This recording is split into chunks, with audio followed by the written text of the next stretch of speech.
The sewing machine was really the first machine of any sort to enter the home. When it first appeared in the 1850s, it was regarded as the miracle of its age. To the people of the time, it must have seemed almost inconceivable that a machine could do such a fiddly and complicated action as sewing, that I find quite difficult enough with both hands and a lot of concentration. Personally, I still find sewing machines quite magical. How effortlessly they work, producing such perfect stitches and without hardly ever tangling up.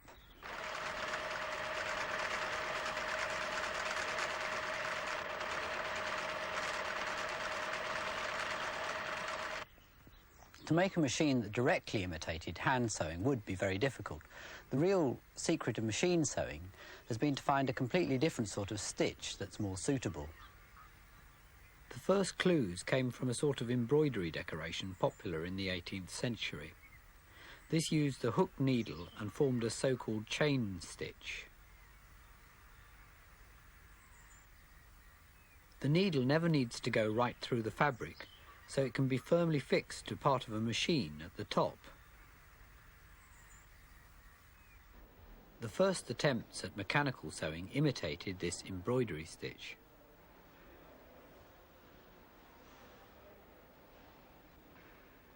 The first patent was granted to Thomas Saint, an English cabinet maker, in 1790.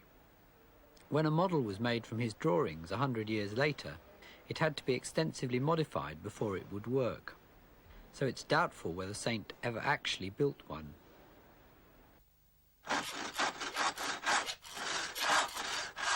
The first person to build a sewing machine and put it to any practical use was a French tailor called Thimonnier.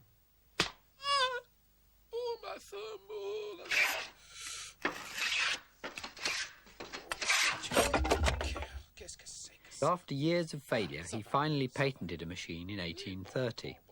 By 1841, he had 80 machines stitching army clothing in a Paris factory.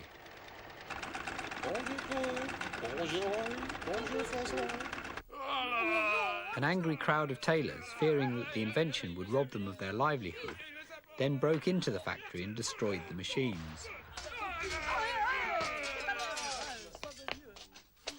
Thimonnier was ruined and eventually died penniless. This is a model of Thimonnier's machine in the Science Museum, which exactly imitates the hand embroidery stitch. We're having some trouble in making it stitch, but we have got to made it do a few stitches. We're off, I think. Back again. Back again.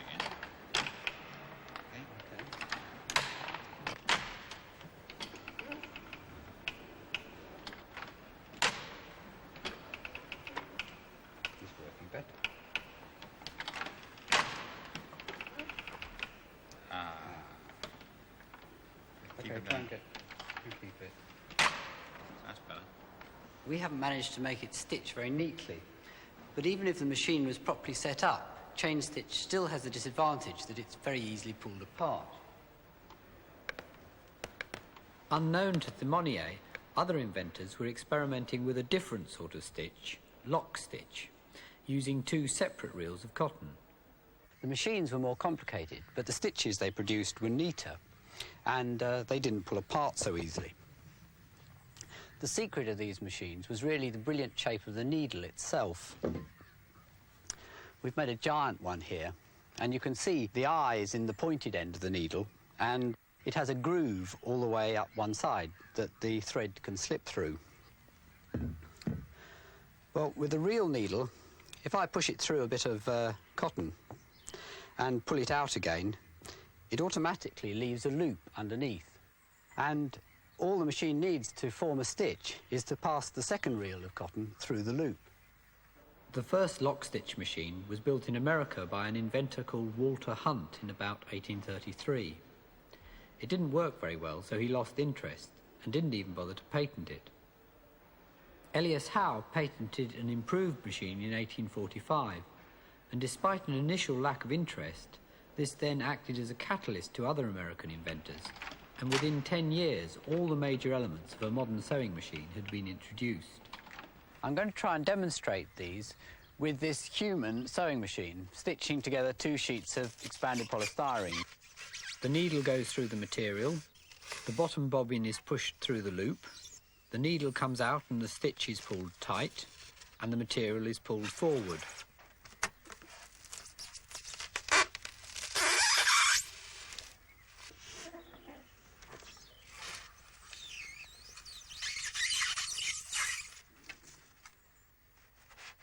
Every lock-stitch machine has these 4 movements: pushing through the needle, passing the loop round the bobbin, pulling the stitch tight, and moving the material forward.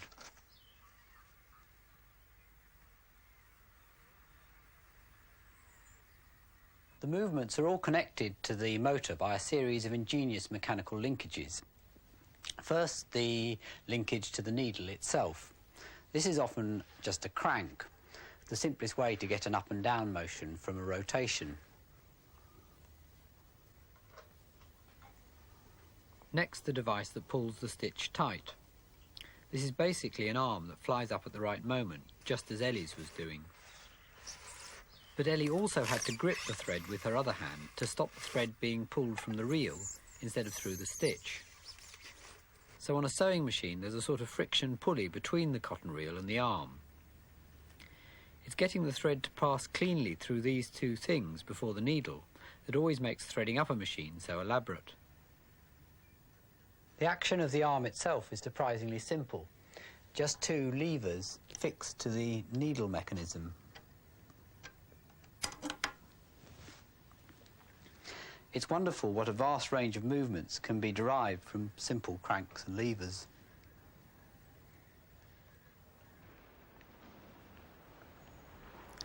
These are some collecting boxes I made for the Science Museum. They're actually portraits of people who work here. The idea was to show exactly what a donation would fund, so £1 makes them work for 10 times long as 10p.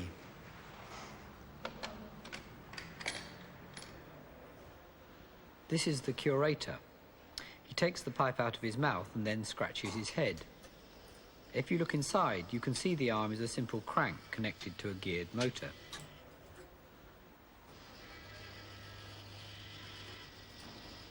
Back to the sewing machine. The next action is passing the thread loop round the bobbin. This is what Ian was doing in the human sewing machine. To me, this is the most magical part, how it manages to do it without tangling up. On a real machine, instead of passing the bobbin through the loop, the bobbin stays still and a sort of rotating hook pulls the loop so it's large enough to pass right over the bobbin. With the bobbin back in place, all you can actually see is the red thread slipping round the outside.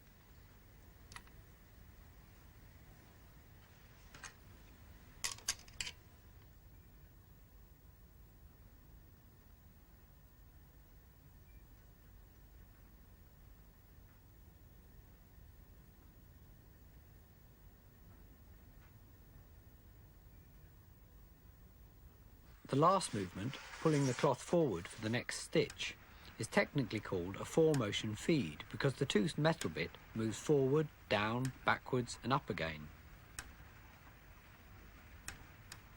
It does this with these 2 off-centre rings on the drive shaft. The one on the right pulls the claw backwards and forwards, the other one makes it go up and down. So both combined give the 4 motions. This completes the basic mechanism, all 4 movements connected to a single drive shaft. This is actually a toy made in Germany about 1893. It's called the Nuremberg Lady or Nuremberg Princess. It's patented. The cotton goes in here, that's the bobbin. Comes through a tensioning system. Comes across to here. The needle would have been held in her hand. You see her head nods. Although it is a toy, It has all the mechanical characteristics of an ordinary sewing machine. I've been collecting sewing machines for about 15 years, and about 3 years ago a few of us got together and decided to form a society to pass on information and share information and find out what was going on. And it is now an international sewing machine collector society, which we shorten to ISMAX, and we have members all through the world, America, Australia, Hong Kong, all throughout Europe. And I just brought along one or two of my machines to show the very different types that are available. That comes from France, Germany, those are America, this is Glasgow, and that one's from Coventry, an English-made machine. And every one is slightly different, the way it developed. Well, a very unusual machine is this little one here. Unlike the rest of the machines, this isn't painted or brightly coloured. It's nickel-plated, looking a bit like a giant stapler. Very nice noise, a bit like a puffer train. Now, there's absolutely no reason whatsoever why this machine should have hands. No reason apart from being pretty. Why somebody should do it, I don't know. It was made in Coventry by a man called Starley, and his trademark was Lady Godiva on a horse. The lion, the beast. It was made by a Glasgow company called Kimball and Walton about 1863-ish.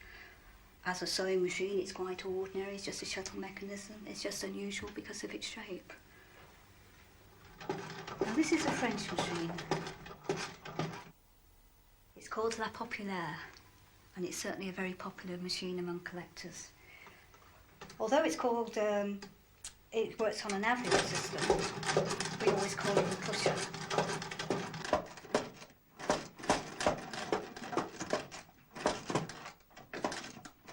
And it is one of the very few to use this unusual push-start mechanism. But we've seen all these very different looking, very complicated, very simple mechanism machines. But one of the simplest, one of the prettiest, one of the most popular, and probably, in my opinion, one of the best, the Wilcoxon Gibbs.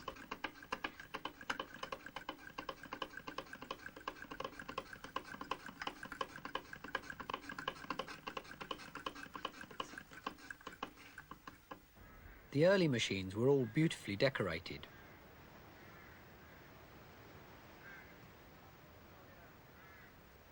I think this was because the sewing machine was the first machine to enter the home. At the time, all other machines were industrial. Lavish decoration was an attempt to make them look more domesticated.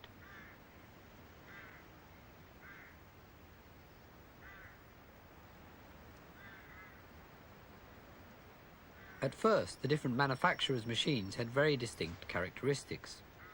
But by the 20th century, they'd all started looking more and more alike.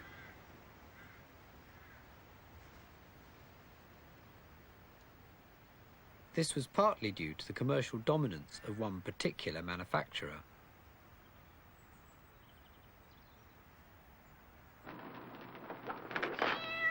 Oh, John, I'm so discouraged. How can I ask anybody to this house the way the furniture looks? Well, it is pretty awful.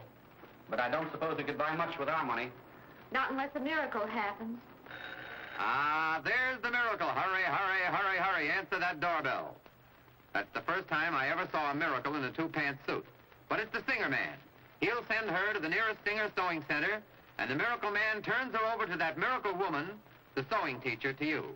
Just a few simple lessons on the sewing machine, and her house will look so attractive they'll probably sell it at a profit. Now take a look at the finished room with the rest of the girls she's invited over. You don't mean to tell me these draperies, curtains, and slip covers yourself. How did you ever make them so perfectly? It's a grand color scheme. They must have cost a pretty penny. Only $18.31. What? Wait. I wish I could sew like that. But you can, Martha. What's that? The address of the nearest Singer Sewing Center. Get it? The company was founded by a man called Isaac Merritt Singer.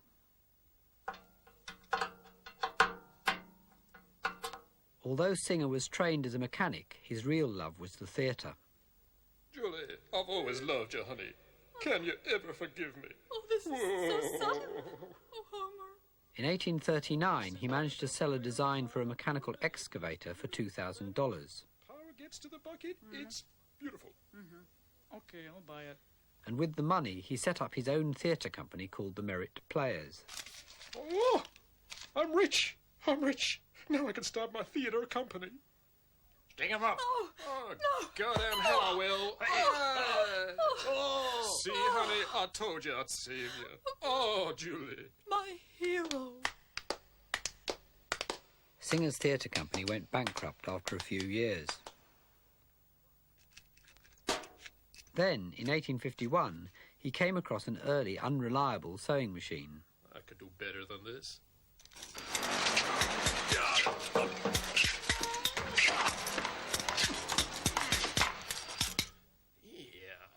He built his prototype in only 11 days and then went into production.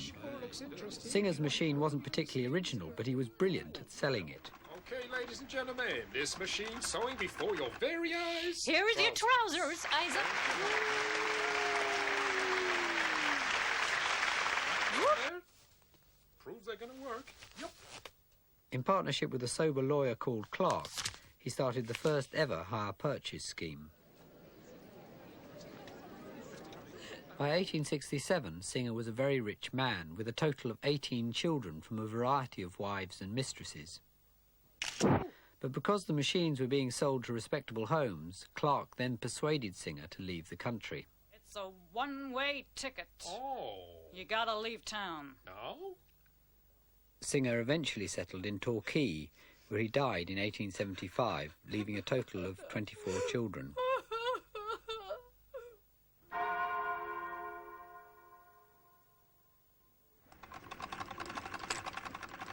From the earliest days of the sewing machine, attempts were made to find a better way of powering it than just turning a handle.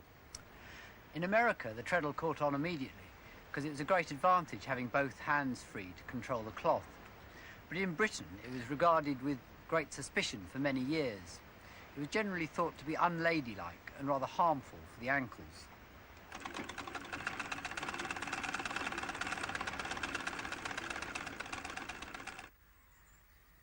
Attempts were made to power the machines by water wheels, giant clockwork motors and steam, but all were inconvenient. The first electric machines appeared in the 1920s. At first the motor was a separate lump bolted on. Only very gradually did it become integrated in the body of the machine.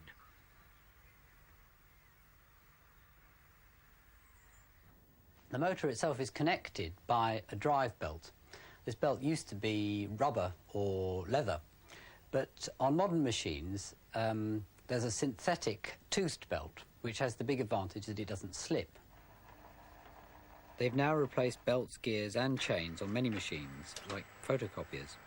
They're quieter, easier to set up and don't need oiling. A couple of years ago I made this trick suitcase for a conjurer clown. For a stage show. It does several tricks, about 8 of them in all, but the relevant ones today are the fact it can walk off stage entirely of its own accord.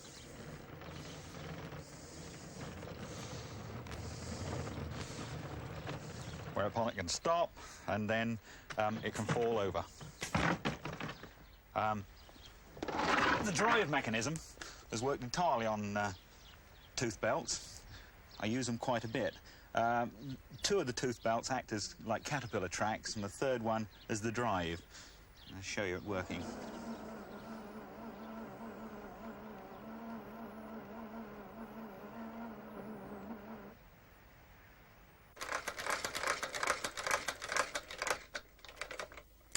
There are limitations to the movements you can get out of simple cranks and levers, so a lot of sewing machines also use cams. This machine's actually a cobbler's machine used for sewing leather. The cams can create a much wider range of movements using irregularly shaped slots and discs like this one.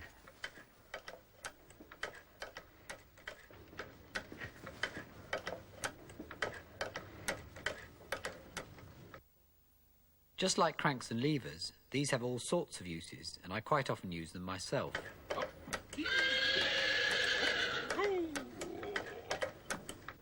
This is the warder in the Science Museum. I made the warder with a simple crank at first, but then he just moved his head evenly from side to side. And it didn't look at all realistic, it looked entirely mechanical. So I swapped it for a cam, and then it gave it its sort of jerky motion, and he actually looked as if he was looking around. And looking down at his watch was the same. Instead of a continuous down and up movement, it needed to be down, pause, and up. So I used another cam. This is a doctor I made who writes out illegible prescriptions. Cams can be used for really complicated movements.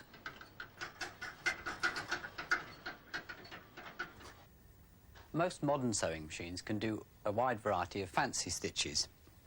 They look a lot more complicated, but there's only one basic extra movement, and that's moving the needle from side to side. And by combining sideways needle movements with variable cloth feed movements, all sorts of fancy stitches become possible.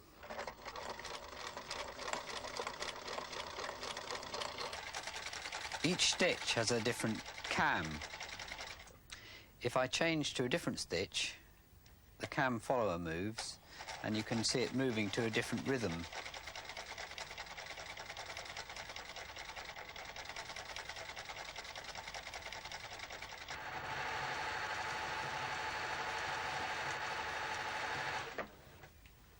This is one of the latest electronic machines. The idea behind it is really quite simple. Instead of using cams to vary the needle and the cloth movement, it uses these devices called stepper motors. Each pulse of electricity I send it makes it go round one step.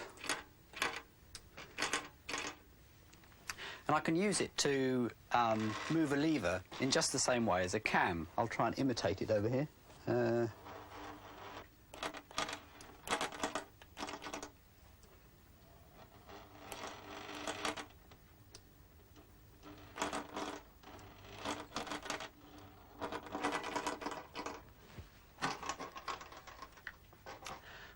By programming a microprocessor to produce a rapid sequence of pulses to control the stepper motor, the movements of the needle can be very accurately controlled.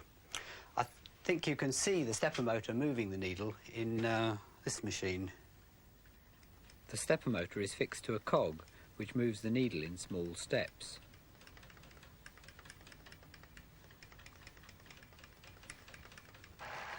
This machine is a Pfaff. Today, Singer has lost its market dominance, and German and Swiss manufacturers now produce the most advanced machines. But I'm not convinced that all the electronics is really a good idea in the sewing machine. However good the design, there's still an awful lot more to go wrong than in a basic machine. And I'm not sure that all the fancy stitches are really worthwhile. The service engineers I've talked to say that a lot of people never use them.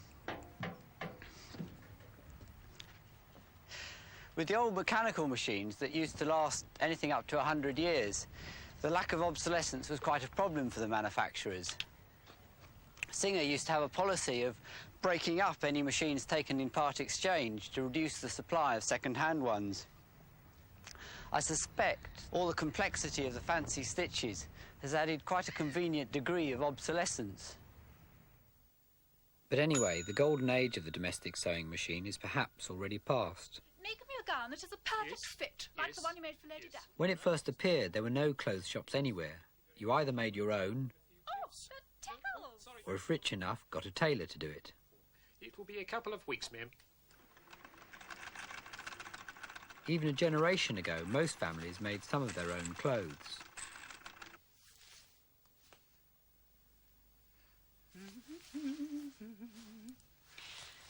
Oh, yes! Oh, it's a dream! But the sewing machine, besides speeding up home sewing, also made the off-the-peg clothing industry economically successful.